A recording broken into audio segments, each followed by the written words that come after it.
Boa noite, pessoal. Começando mais uma live de quartas no nosso Centro Espírita Nair Montes de Castro. Deixa eu botar o microfone aqui que eu esqueci. O nosso celeiro de luz. Que Jesus nos abençoe e que possamos unir os nossos pensamentos a esse querido Mestre que nos ama tanto. Espero que todos estejam muito bem.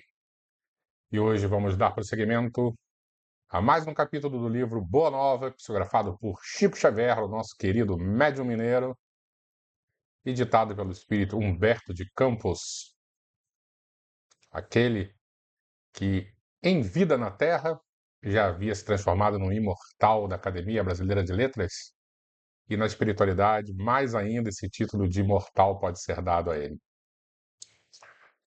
Vamos ver qual capítulo teremos hoje? A oração do horto.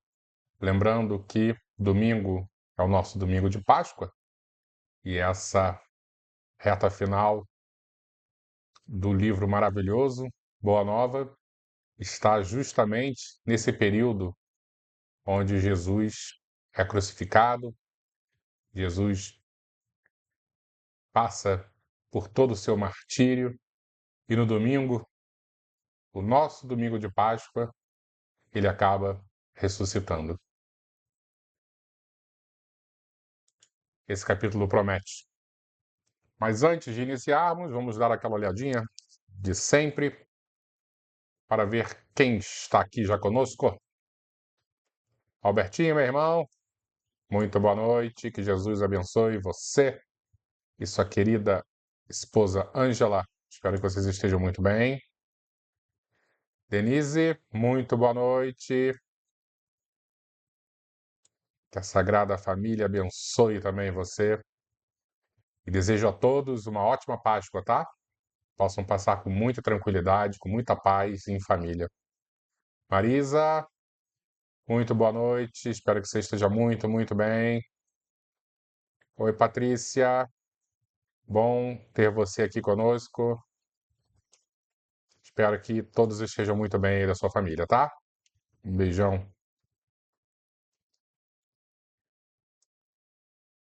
Neia, muito boa noite. Espero que você esteja muito, muito, muito bem.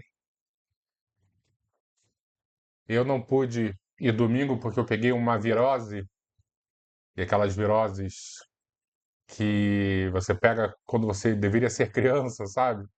Meu filho apareceu com o rosto que parecia que estava com catapora, e eu acabei pegando isso também. Então, se eu fosse domingo, a chance de eu passar para alguém seria grande.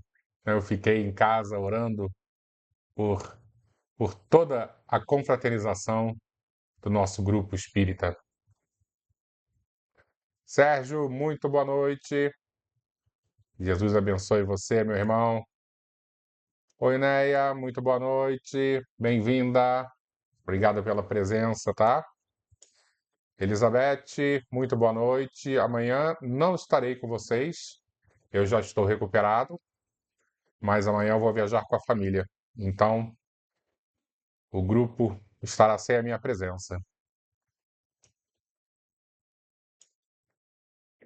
Albertinho falou que estava lá no domingo. Maria Terezinha, muito, muito boa noite. Jesus te abençoe. Um beijo especial no seu neto.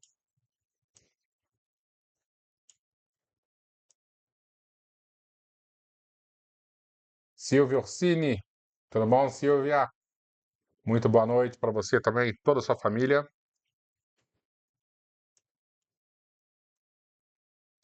Cláudia Barata, tudo bom, Cláudia? Muito boa noite. Tereza, tudo bom, Tereza? Ótima noite para você. Obrigado, Patrícia. Patrícia mandando também boa Páscoa para mim. Acho que já podemos começar a nossa introdução e aí as pessoas vão chegando e vão se acomodando devagarzinho até a leitura do nosso capítulo. Então, eu pensei em conversarmos um pouquinho sobre neste momento que inicia a nossa live. O tema de hoje é a oração, né? A oração do horto. Como eu disse, aquele período, a reta final de Jesus na sua vida material aqui na Terra, se preparando para a sua passagem, o, o sucesso da sua missão, apesar desse final ter sido tão triste, né? Como nós, humanos, não conseguimos compreender e fomos tão ingratos com aquele que veio só nos oferecer o bem. E como o tema principal é a oração, eu gostaria muito de conversar sobre o convite que Jesus nos fez e nos faz constantemente em relação à oração e à vigilância. Orar e vigiar. E a gente já viu aqui, em diversos pontos, que razão é algo extremamente importante para conseguirmos compreender também a vida de uma maneira mais ampla. Então, quando vamos lá para a Grécia Antiga, Sócrates, por exemplo, o primeiro filósofo, né, que na verdade transformou o conceito de filosofia para essa percepção, para essas questões mais existenciais. Ele achava que nós só iríamos alcançar a verdade um dia, né, essa verdade absoluta, através da razão. Então ele se utilizava da dialética socrática, né? Ele convidava as pessoas para conversar, ia fazendo perguntas e, de repente, nessas perguntas as pessoas acabavam tropeçando. Por quê? Porque faltava ainda a razão nas respostas. Então ele afirmava que a razão era um dos caminhos, né? Ou o caminho até alcançar um dia a verdade. E Kardec, seguindo essa linha, ele também vai se apoiar muito nesta palavra, razão. Tanto que, para Kardec, a fé deveria ser raciocinada. E o que é a fé raciocinada? A fé raciocinada é aquela que vai se apoiar na razão em todas as épocas da humanidade. Então, razão é algo muito importante.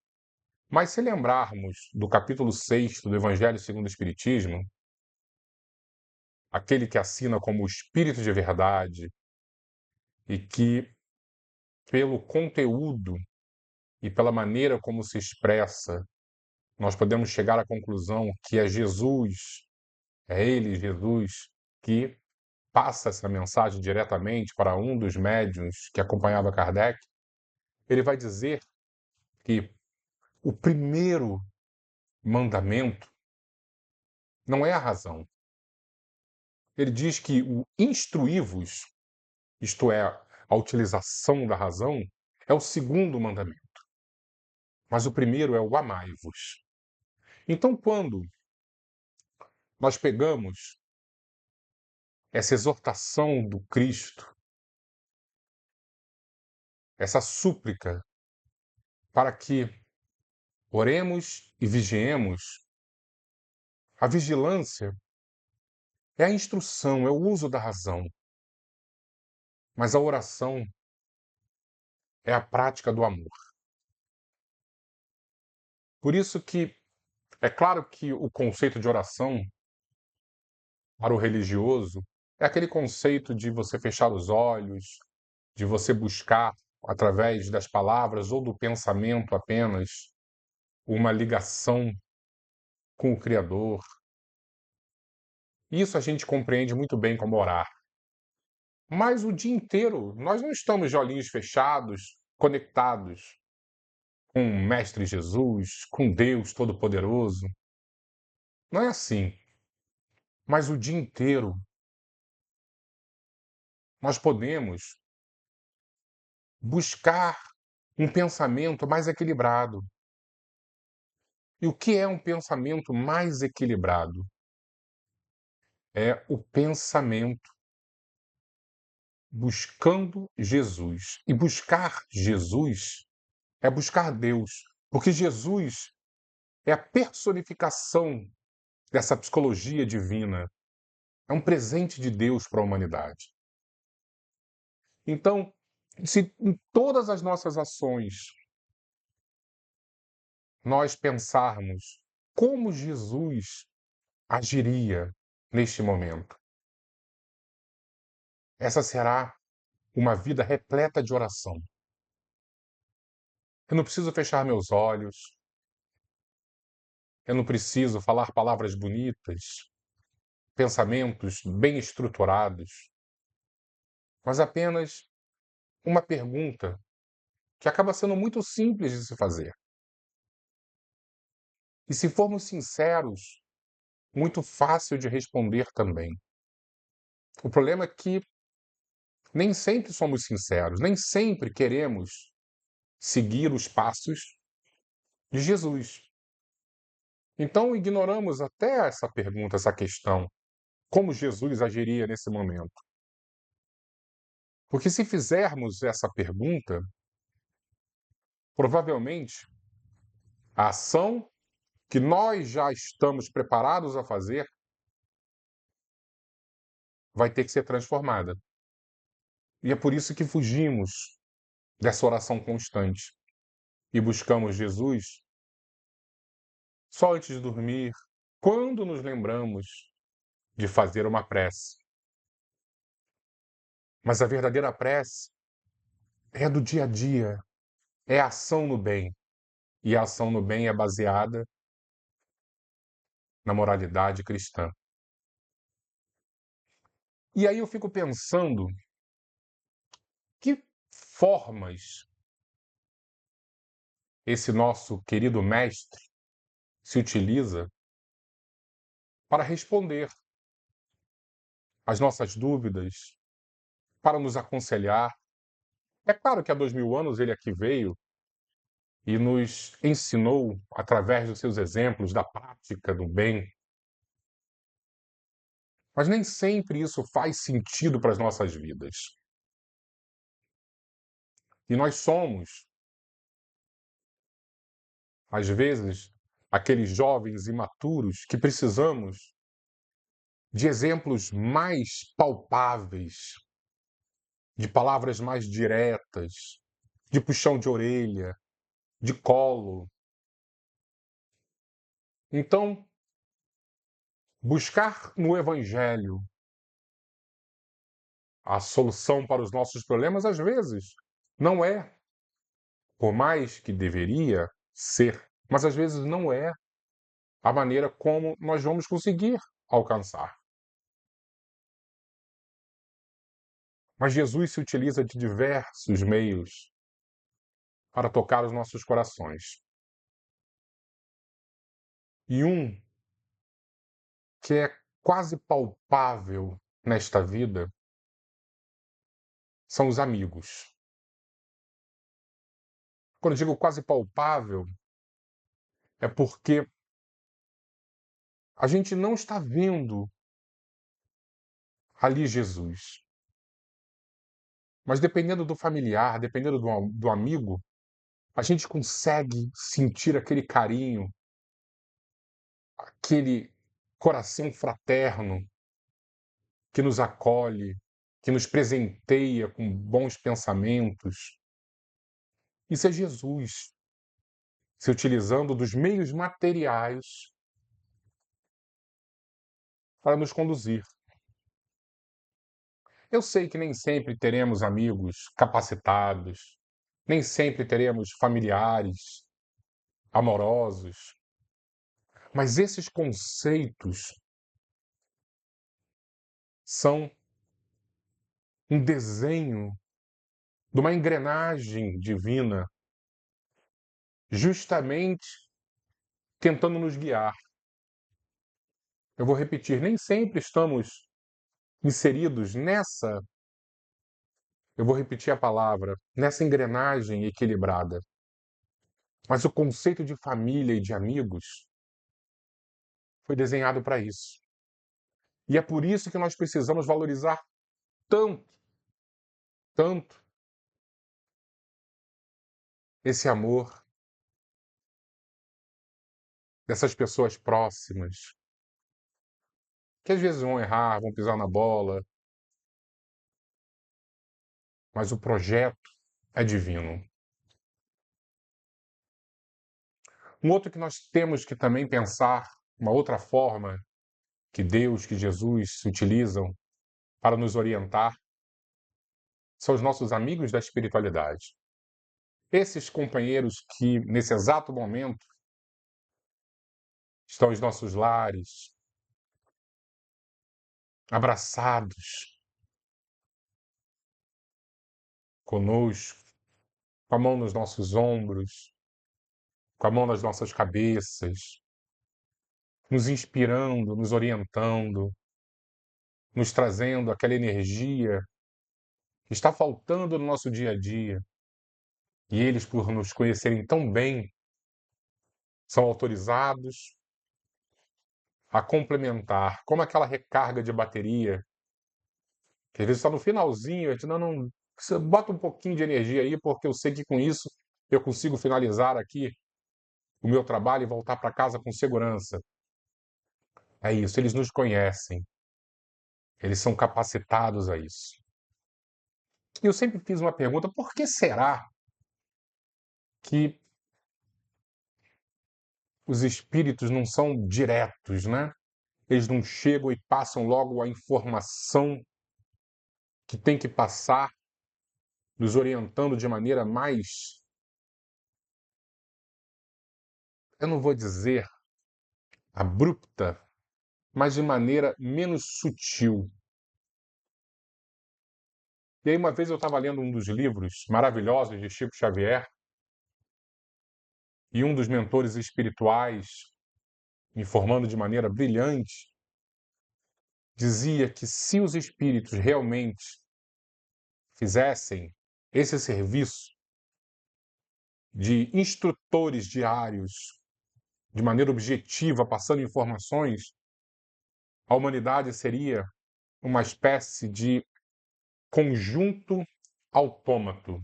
Seríamos robôs, onde todas as nossas ações precisariam passar, em primeiro lugar, pelas instruções e orientações dos nossos guias espirituais. E Deus não quer isso. O desejo de Deus é que nós, de acordo com as nossas próprias pernas, isto é, de acordo com o nosso livre-arbítrio, tomemos as nossas decisões. E não um papagaio de pirata que fica o tempo inteiro repetindo ou replicando uma orientação direta de um espírito. Mas sabemos que os mentores, os guias espirituais, eles nos orientam. E como eles fazem? Justamente na hora do sono. Quando vamos dormir e quando buscamos a orientação deles, através do nosso interesse, do nosso objetivo interior de melhoria, eles se apresentam, nos orientam, nos informam dos desafios que vão acontecer, da melhor maneira a enfrentarmos essas dificuldades, fortalecendo os nossos ombros para que nós carreguemos a nossa própria cruz. Eles são professores. Eu fico imaginando um professor que no dia da prova ele chega e comece a responder junto do aluno a questão. O professor, antes da prova, ele orienta. Mas no momento da intimidade da decisão do aluno, ele não se mete. Essa é a função do guia espiritual: orientar, mas não interferir na decisão que é própria e individual do ser humano. E aí eu lembro, muito jovem, eu ia na casa espírita assistir a palestra e tinha uma médium que eu adoro essa médium, mas há 40 anos ela, ao final do passe, para a pessoa que estava ali, às vezes, ela ia e dava um recado: olha, tem um espírito aqui que está dizendo isso, isso, isso. E dava uma tranquilidade, dava uma felicidade ouvir um recado de conforto, uma orientação. E eu, fazendo um papel de um jovem curioso, quando ia tomar o passe e conhecendo esse comportamento dela, eu não estou dizendo que é um comportamento reprovável, não é isso. Mas era um comportamento dela e que os demais médios não faziam. E o que eu dizia lá? Não, não, eu quero ser o último. E aí, quando eu era o último a tomar passe, eu entrava na frente de todo mundo. E aí, eu era o primeiro a entrar na sala, eu já escolhia ela. Enfim, um espírito robô que, para mim, o importante era ouvir o conselho e que todo mundo gosta de um bom conselho. E se eu não tivesse esse conselho, para mim era como se o passe, como se o trabalho não fosse bem feito.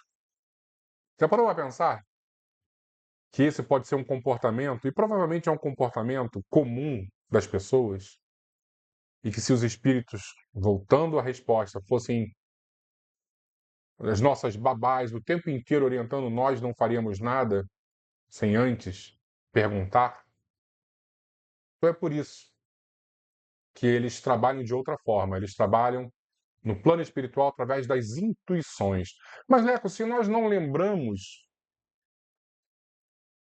das intuições, dos conselhos de maneira objetiva, clara, para que serve? Podem ter certeza, serve. É como se, no momento exato, o nosso inconsciente surgisse de maneira sorrateira no nosso consciente e nos orientasse.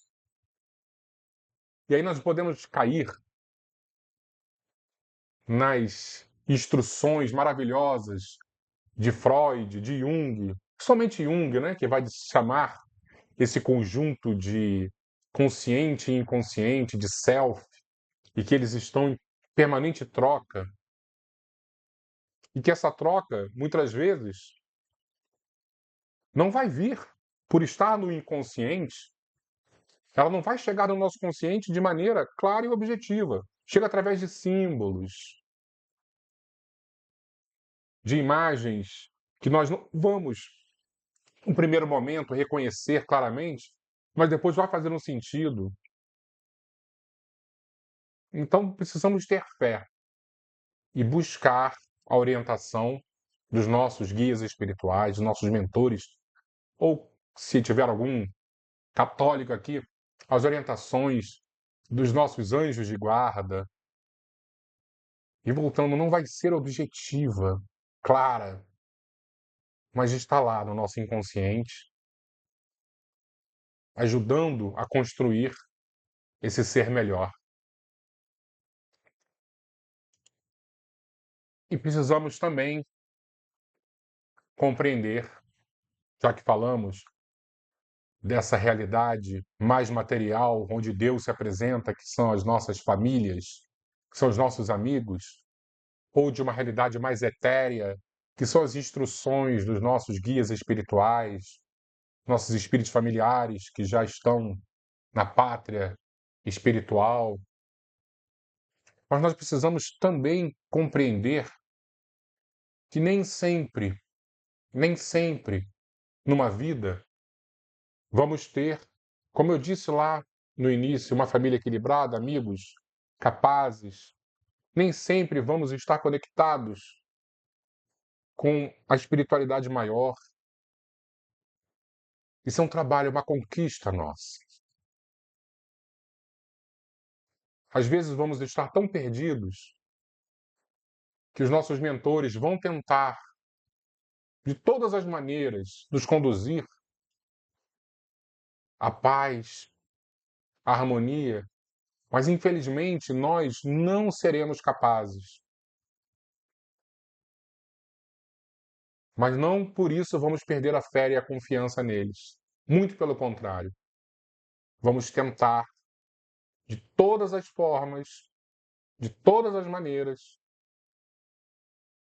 compreender o conceito de religião, que é religar, que é religar o homem a Deus.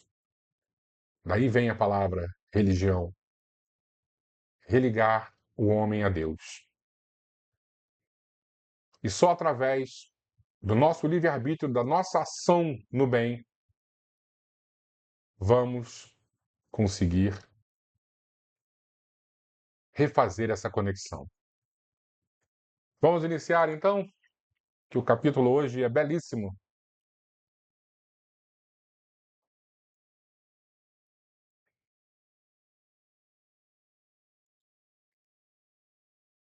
A oração do horto. Depois do ato de humildade extrema de lavar os pés de todos os discípulos, Jesus retomou o lugar que ocupava a mesa do banquete singelo e, antes de se retirar, elevou os olhos ao céu e orou assim, fervorosamente, conforme relata o Evangelho de João.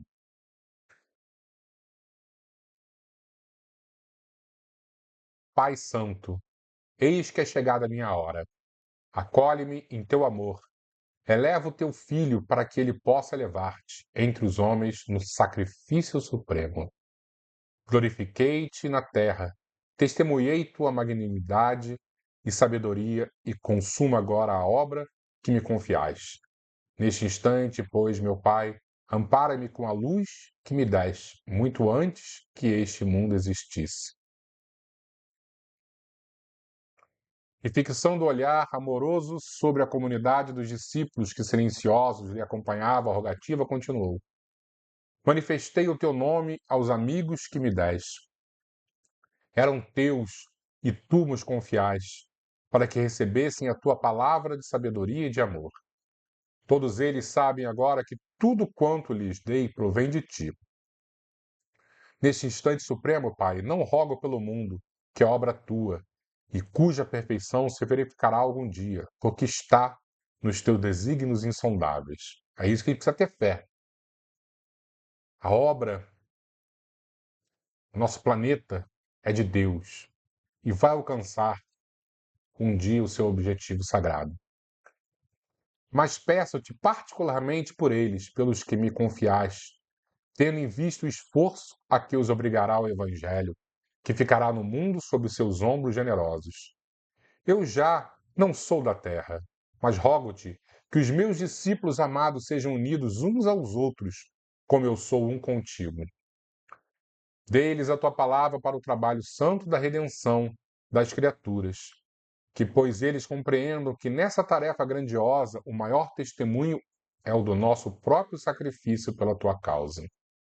Compreendo que estão neste mundo sem pertencerem às suas ilusórias convenções, por pertencerem só a ti, de cujo amor viemos todos a regressar à tua magnanimidade e sabedoria, quando houvermos edificado o bom trabalho e vencido na luta proveitosa.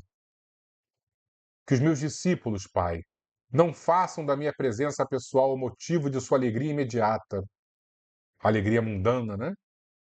Que me sintam sinceramente em suas aspirações, a fim de experimentarem o meu júbilo completo em si mesmos. Junto deles, outros trabalhadores do Evangelho despertarão para a tua verdade. Quem sabe não somos nós, esses trabalhadores que estão tentando despertar, né? 2000 anos depois, não interessa, mas estamos aqui tentando despertar.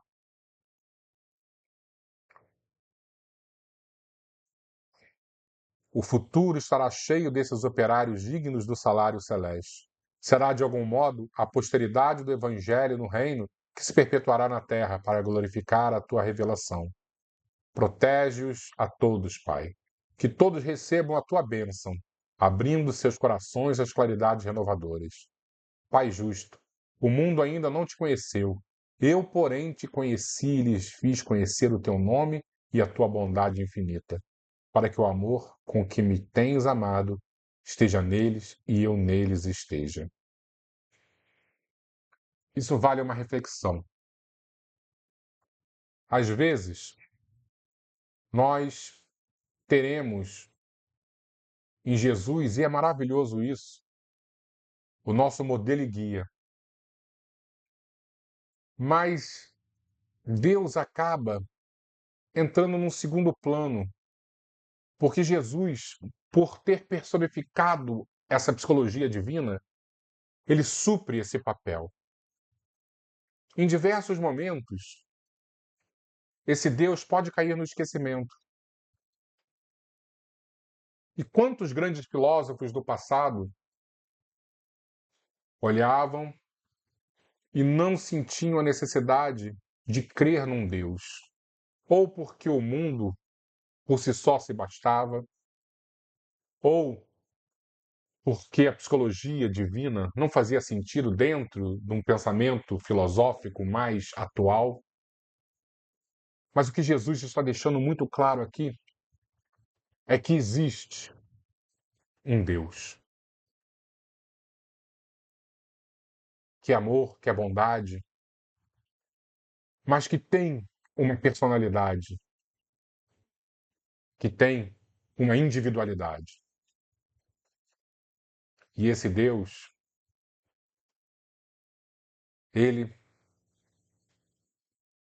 se preocupa demais conosco. Então, quando orarmos, é claro que Jesus, como eu disse, ele supre essa necessidade. Mas não podemos perder a sensibilidade de que acima de tudo existe um Deus, um Criador, e que nos conhece mais do que qualquer um. E nele devemos depositar todas as nossas esperanças.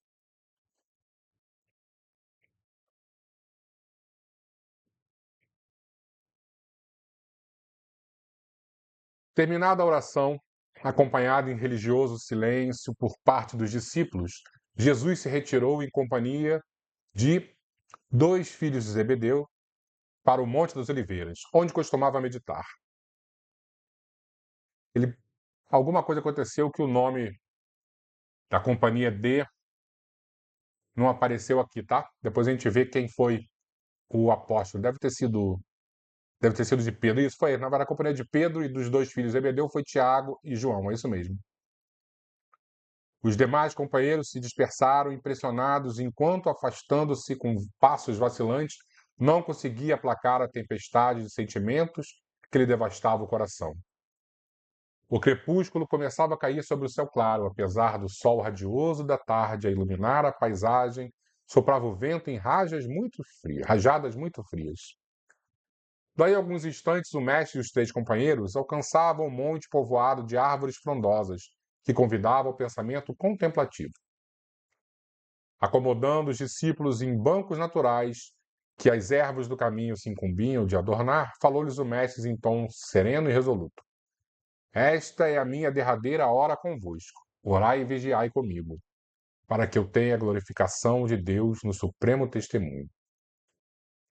Assim dizendo, afastou-se e pequena distância onde permaneceu em prece, cuja sublimidade os apóstolos não podiam observar, Pedro e Tiago estavam profundamente tocados pelo que viam e ouviam.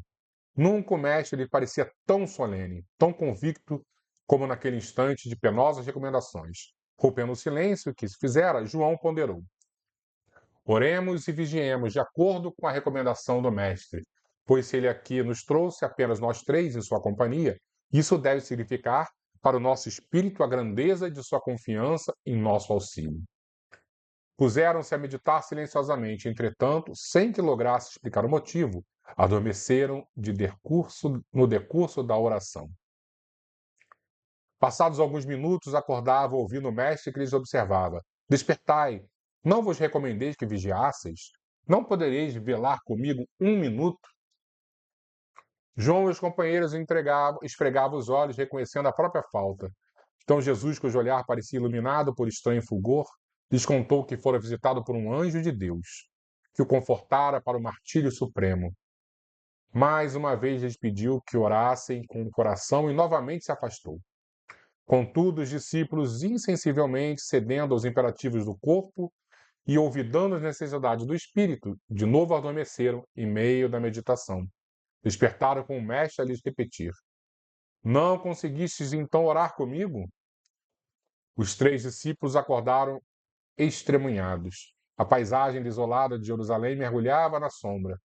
Antes, porém, que pudessem justificar de novo a sua falta, um grupo de soldados e populares aproximou-se, vindo Judas à frente.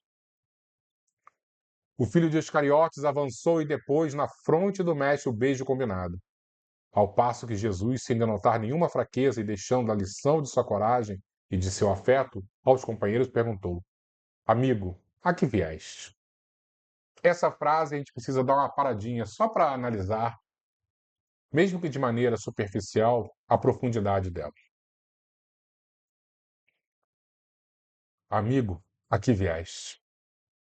Jesus, sabendo que seria traído por Judas, ele dá a oportunidade última para que ele mudasse os planos.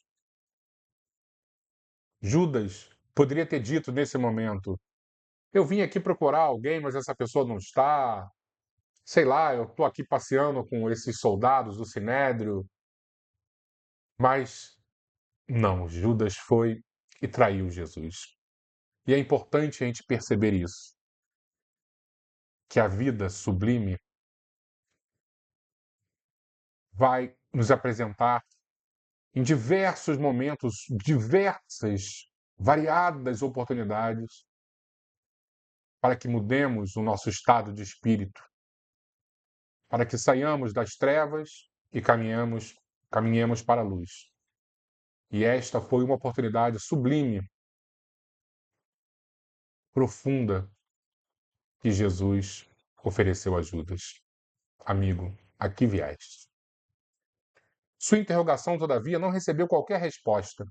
Os mensageiros dos sacerdotes prenderam-no e lhe manietaram as mãos, como se o fizessem ao salteador vulgar. Depois das cenas descritas com fidelidade nos evangelhos, observamos as disposições psicológicas dos discípulos no momento doloroso. Pedro e João foram os últimos a se separarem do Mestre bem-amado, depois de tentarem fracos esforços pela sua libertação. No dia seguinte, os movimentos criminosos da turba arrefeceram o entusiasmo e o devotamento dos companheiros mais enérgicos e decididos na fé. As penas impostas a Jesus eram excessivamente severas para que fossem tentados a segui-lo. Da corte provincial, ao palácio de Antipas, viu-se condenado exposto ao insulto e à zombaria. Com exceção do que se conservou ao lado de até um instante derradeiro, todos os que integravam o reduzido colégio do Senhor debandaram. Só João manteve-se ao lado de Jesus. Receosos da perseguição, alguns se ocultaram nos sítios próximos, enquanto outros, trocando as túnicas habituais, seguiam de longe o inesquecível cortejo, vacilando entre a dedicação e o temor. O Messias, no entanto, coroando a sua obra com o sacrifício máximo, tomou a cruz sem uma queixa, deixando-se imolar sem qualquer reprovação aos que o haviam abandonado na última hora. Conhecendo que cada criatura tem o seu instante de testemunho no caminho da redenção da existência, observou as piedosas mulheres que o cercavam banhadas em lágrimas. Filhas de Jerusalém, não choreis por mim, choreis por vós mesmas e por vossos filhos. Já antecipando todo o martírio que mais à frente os discípulos próximos de Jesus iriam sofrer. Exemplificando a sua fidelidade a Deus, aceitou serenamente os desígnios do céu, sem que uma expressão menos branda contradissesse a sua tarefa purificadora. Dá uma olhadinha aqui rapidinho. Apesar da demonstração de heroísmo e de inexcedível amor que ofereceu do cimo do madeiro, os discípulos continuaram subjugados pela dúvida e pelo temor, até que a ressurreição lhes trouxesse incomparáveis hinos de alegria. Foi o que conversamos semana passada. Todos acreditavam no Mestre, mas esse final foi tão difícil, tão doloroso, que é claro que os seus corações acabaram se esvaziando um pouco. Mas o retorno triunfal de Jesus ressuscitado foi a comprovação que eles necessitavam. E a partir desta prova viva, todos se encheram de nova energia no coração e caminharam durante anos e anos. E até hoje, o trabalho de cada um frutifica nos corações das pessoas que buscam a transformação, mesmo que 2000 anos depois. João, todavia, em suas meditações acerca do Messias, entrou a refletir maduramente sobre a oração do Horto das Oliveiras, perguntando a si próprio a razão daquele sono inesperado, quando desejava atender ao desejo de Jesus, orando em seu espírito até o fim das provas ríspidas. Por que dormira ele, que tanto o amava no momento em que seu coração amoroso mais necessitava da assistência e de afeto? Que dor devia estar no coração de João, né? Jesus, naquela crise, naquelas orações, assim, Pai, afasta de mim esse cálice. E ele lá dormindo, placidamente. Por que não acompanhar a Jesus naquela prece derradeira, onde sua alma parecia apunhalada por intraduzível angústia, nas mais dolorosas expectativas? A visão do Cristo ressuscitado veio encontrá-lo absorto nessas amargurados pensamentos. Em oração silenciosa, João se dirigia muitas vezes ao Mestre, adorado, quase em lágrimas, implorando que perdoasse o seu descuido na hora extrema. Algum tempo passou sem que o filho de Zebedeu conseguisse esquecer a falta de vigilância da véspera do martírio. Certa noite, após as reflexões costumeiras, sentiu ele que um sono brando lhe anestesiava os centros vitais. Como numa atmosfera de sonho, verificou que o mestre se aproximava. Toda a sua figura se destacava na sombra com divino resplendor. Precedendo suas palavras do sereno sorriso nos tempos idos, disse-lhes Jesus: João, a minha soledade no horto é também um ensinamento do Evangelho e uma exemplificação. Ela significará para quantos vierem em nossos passos que cada espírito na terra tende a ascender, de subir sozinho ao calvário de sua redenção. Muitas vezes com a despreocupação dos entes mais amados do mundo. Em face dessa lição, o discípulo do futuro compreenderá que a sua marcha tem que ser solitária, uma vez que seus familiares e companheiros de confiança se entregam ao sono da indiferença. Doravante, pois, aprendendo a necessidade do valor individual no testemunho, nunca deixes de orar e vigiar.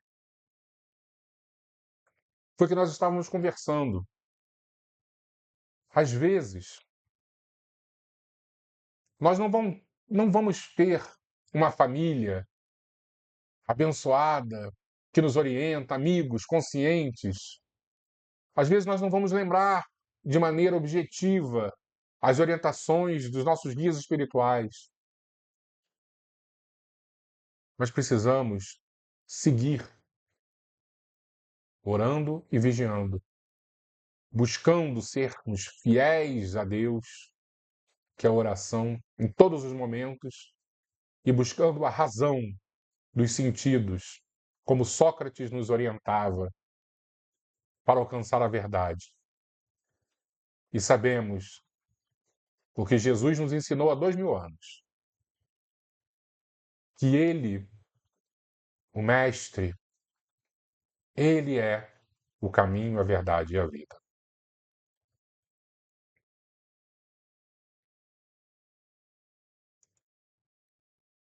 Pessoal, terminamos então mais uma leitura do nosso querido livro e que possamos compreender essa passagem evangélica que é extremamente importante em nossas vidas. Manter a vigilância, manter a prece, que é essa conexão maior com Deus. Obrigado, Jesus. muito obrigado por estarmos nesse momento de nossas vidas buscando essa conexão com o Pai e principalmente utilizando dos teus ensinamentos para alcançar a divindade. Vamos fazer a nossa prece? Como o Albertinho nos disse,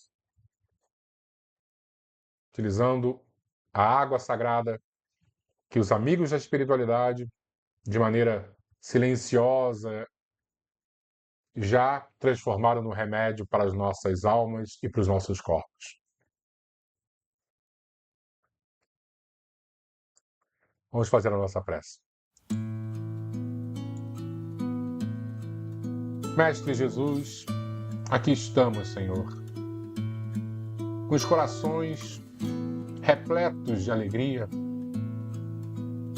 por fazermos parte do teu rebanho. Sabemos que o Senhor é o nosso pastor. E contigo, Mestre, com a sua presença, que é viva em nossos corações, nada nos falta e nada jamais nos faltará.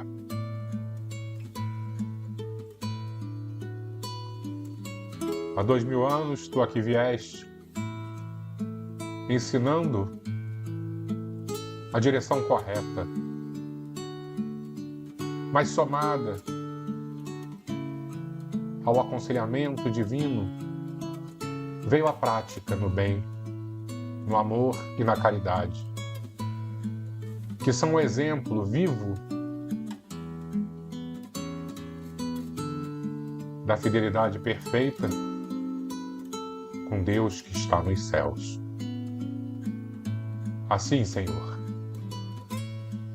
pedimos, neste momento de súplica, que a tua mão sagrada nos oriente mais uma vez, já que somos as ovelhas que se perderam do rebanho, e nos conduzam à casa do Pai novamente. Ser fiel a Deus é ser fiel a Ti, Senhor.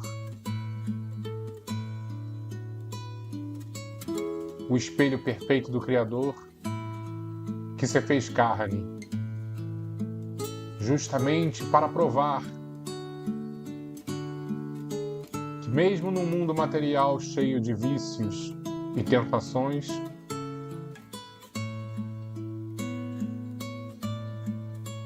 é possível vencer. Assim, Senhor, além das nossas vidas, também oferecemos as vidas daqueles que amamos, para que o Senhor, como um pastor amável e fiel, ajude na condução do bem. Assim seja.